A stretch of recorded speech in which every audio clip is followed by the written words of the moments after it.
Oi, hoje vamos dar uma olhada mais de perto em Gênesis capítulo 3. Sabe, aquela passagem super conhecida da queda? Oi. Sim, um texto-chave mesmo. E a gente tem aqui uma análise bem legal que vai fundo no hebraico original, buscando coisas que talvez a gente perca na tradução comum. Exato. A ideia é explorar justamente esses pontos mais intrigantes que essa leitura do texto hebraico revela. Bom, tudo começa com a serpente, né? Verso 1 diz que ela era o mais astuto dos animais. É interessante isso porque a palavra hebraica arum. Isso, Arun, significa mais esperta, sagaz, né? Não necessariamente mal logo de cara. E o fato dela falar com a mulher já é algo fora do comum ali no jardim. Totalmente. O que essa figura pode representar, então? Olha, é complexo. Essa análise que a gente está usando lembra que em culturas vizinhas ali, tipo Suméria, Egito, as serpentes muitas vezes eram símbolos de sabedoria, até de divindades, e essa análise até levanta uma hipótese interessante. Talvez não seja só um bicho. Poderia ser uma entidade não humana, quem sabe um daqueles Elohim, os seres celestiais, que aparecem em outros lugares, tipo no Salmo 82. Nossa. Claro, tem outras visões, né? A judaica fala do Yetzer Hara, a inclinação para o mal. Outras tradições também têm suas leituras. Mas se a gente focar aqui em Gênesis, essa serpente parece ser o gatilho para quebrar a ordem que Deus tinha estabelecido. Entendi. E aí vem o diálogo. A mulher responde para a serpente sobre a árvore, né? E ela diz que Deus falou, não comam nem toquem no fruto. Mas espera aí, a ordem original, lá em Gênesis 2, era só não comam, certo? Essa parte do nem toquem foi ela que adicionou. Isso é importante. Pode ser, sim. Pode indicar que ela não entendeu direito a ordem ou que já tem uma leve distorção ali. E é nessa brecha que a serpente ataca, né? Ela vai direto ao ponto.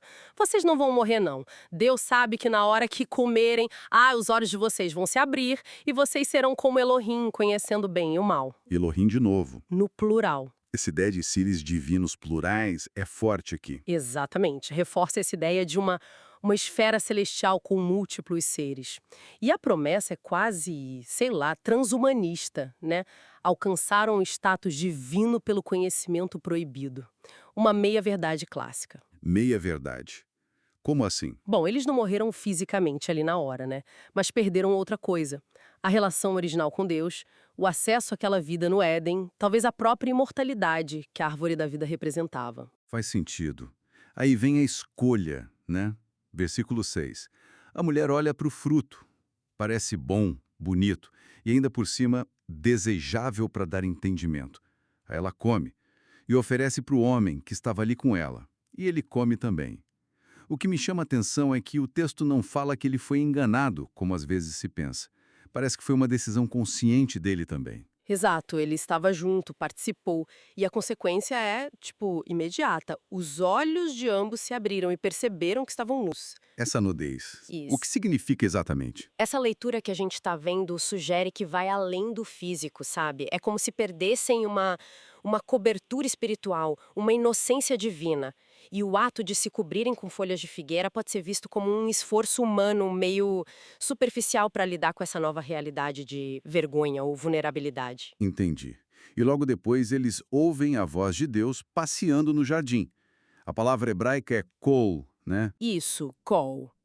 E essa palavra pode significar mais que só um som.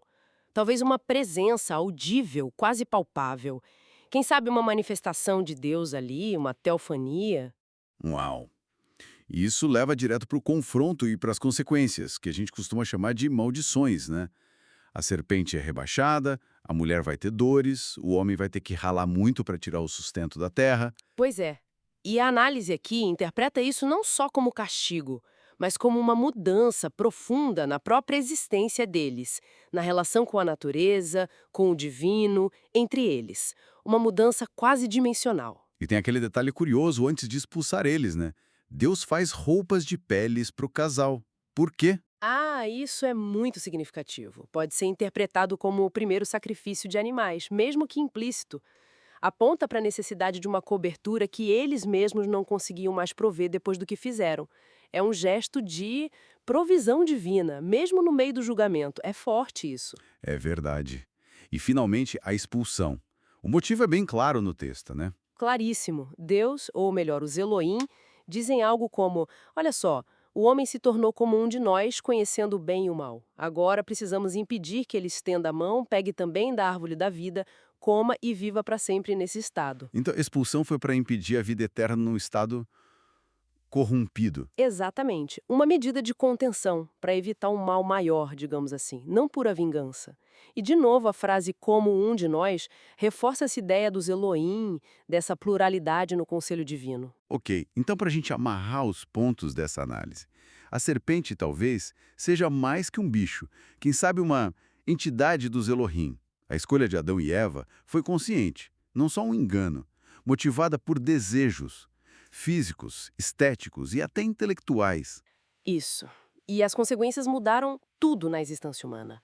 A expulsão, então, teve esse propósito bem específico ligado à árvore da vida e a essa condição de conhecer o bem e o mal que os aproximou, de um jeito torto, dos Elohim. O que eu acho fascinante é como essa leitura, prestando atenção no hebraico, nos Elohim, revela uma história bem mais complexa do que a gente geralmente pensa. Sem dúvida. Mostra Deus, ou o Elohim principal, agindo com justiça, claro, mas também com uma espécie de misericórdia protetora, ao impedir essa imortalidade corrompida. A questão central parece ser essa busca por conhecimento e autonomia fora da relação estabelecida com o Criador. E isso deixa a gente pensando, né? Se a expulsão foi para impedir que a humanidade vivesse para sempre nesse estado de conhecimento adquirido pela desobediência, como um dos Elohim, o que isso nos diz sobre a vida eterna que Deus queria originalmente? E qual seria a condição ideal para nós, segundo essa narrativa? Fica aí a reflexão.